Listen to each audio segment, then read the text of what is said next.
Welcome to another episode of EThekwini News in 60 seconds, your weekly roundup of municipal news that matters. EThekwini Municipality Mayor Councillor Cyril Xaba and a high-powered delegation of ministers participated on an oversight visit to various catalytic projects aimed at unblocking challenges related to approvals, bulk infrastructure and funding of the project. EThekwini residents are invited to engage in public consultations on the municipality's draft annual report for the 2024-25 financial year. The annual report is a critical reflection of how the city is performing, delivering services and managing public resources.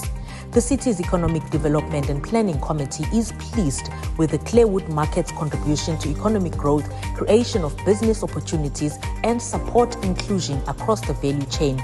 The market has been operating since 1876. That's it for this episode. Catch you next week.